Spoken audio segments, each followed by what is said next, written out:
A green reading of the 23rd Psalm. The Lord is my shepherd, I shall not want. He maketh me to lie down in green pastures. He leadeth me beside the still waters. He restoreth my soul. He leadeth me in the paths of righteousness for his name's sake. Yea, though I walk through the valley of the shadow of death, I will fear no evil, for thou art with me. Thy rod and thy staff, they comfort me. Thou preparest a table before me in the presence of mine enemies. Thou anointest my head with oil. My cup runneth over. Surely goodness and mercy shall follow me all the days of my life, and I will dwell in the house of the Lord forever. So that's the psalm. A mere, I believe, 149 words, something like that.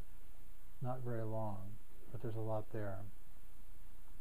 The Lord is my shepherd. Now, the image, of course, is of an actual shepherd leading sheep.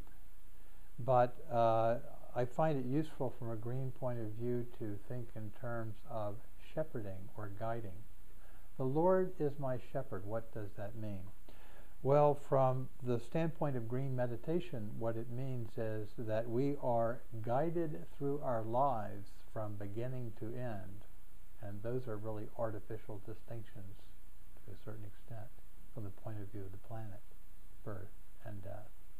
Because we don't come from anywhere, we don't go to anywhere. We remain in the same place, in the same sacred embrace, even before our birth and even after our death. There is no discontinuity with birth and death. As long as we have an ecological understanding, a green understanding, and eco-spiritual understanding of our birth and death, then we realize that there is no coming or going. There is no birth and death. There is no being lost. There is no being found. And the Lord, or the planet, is what shepherds these processes and guides them so that nothing is ever lost, nothing is ever gained, nothing is ever lost. And so when we say those opening words of the psalm, the Lord is my shepherd, we situate ourselves in that great reality where we can never really become lost. We can't get lost from it.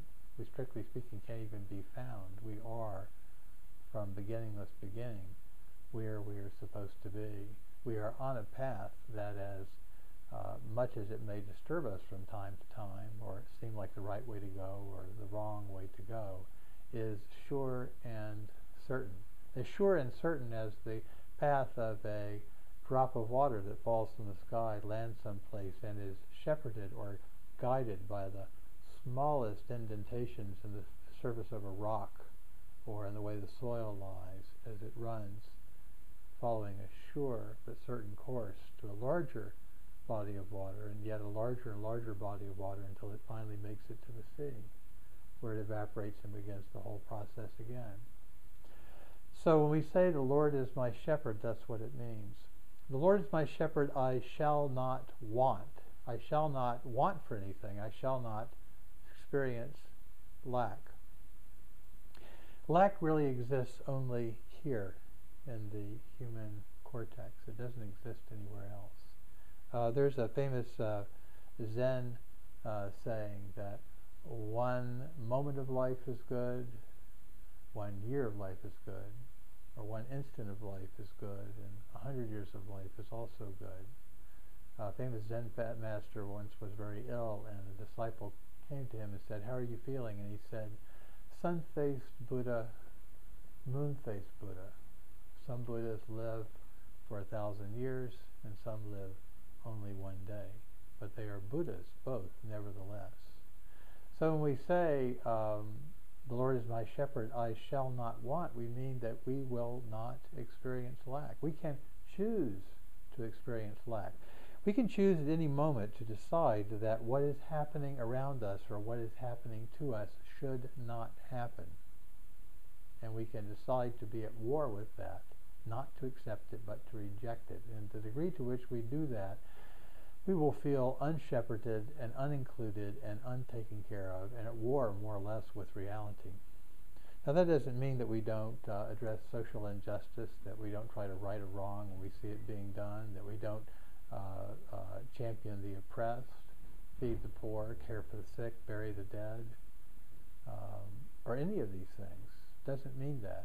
It simply means that we lean into rather than away from life, so that we participate in life knowing all the time that we are doing the work of the planet, that we are in fact doing the very work that we are born to do. So, the Lord is my shepherd, I shall not want. He maketh me to lie down in green pastures. I love this. Green pastures. Maketh me to lie down, or to relax, or to come to rest in this great reality. This is a very meditative line, and sometimes I'll repeat this to myself when I meditate and just say, He maketh me to lie down in green pastures. A nice, lush place. Makes me relax, makes me come to rest. Now, we actually don't experience this rest, which is really meditation, very often. We don't experience it from day to day because we don't take the time to allow ourselves to come to rest. The human mind is like water that has been churned up. The only way it will stay churned up is if we continuously churn it. The nature of water is to become still. The nature of water is to become still, or to seek, or a place of stillness. Now, the water that starts flowing at the top of Overlook Mountain in the spring, when the snows begin to melt, is quite busy. It's got work to do. Its work is to seek its own level and to seek stillness. And it eventually does, though. In various places along the way, it finds its stillness and uses its stillness to build its volume, and uses its volume to push forward on its way and to seek further and deeper levels of stillness until finally it reaches the sea, which even in motion, constant motion, is nevertheless complete and full and still and perfect. So when the 23rd Psalm says, The Lord is my shepherd, I will not want. He maketh me to lie down in green pastures. It is that deep meditative stillness that we're being called to. The Lord is my shepherd, I shall not want. He maketh me to lie down in green pastures. He leadeth me beside the still waters. He restoreth my soul. Our soul can't really be restored to us. Our soul has never really departed from us. That which we call soul, and which the Buddhists call not soul or not self, is really the same thing. The Buddha says there is no self or there is no soul, because what he really means by that is that the soul is what we experience upon our return to nature. At the moment of our return to nature, of cultivating a mind, to turn to nature, to follow nature, and to return to nature, we experience our soul. Our soul is that moment of contact with nature when our nature and nature's nature are realized to be one. Soul is that point of connection between that great reality and what we experience as our individual reality. Soul is merely the interface of those two things. It's like water pouring into water, or a raindrop falling from the sky into a stream.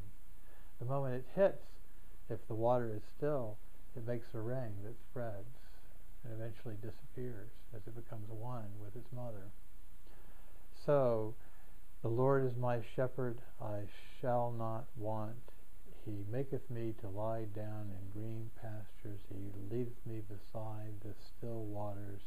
He restoreth my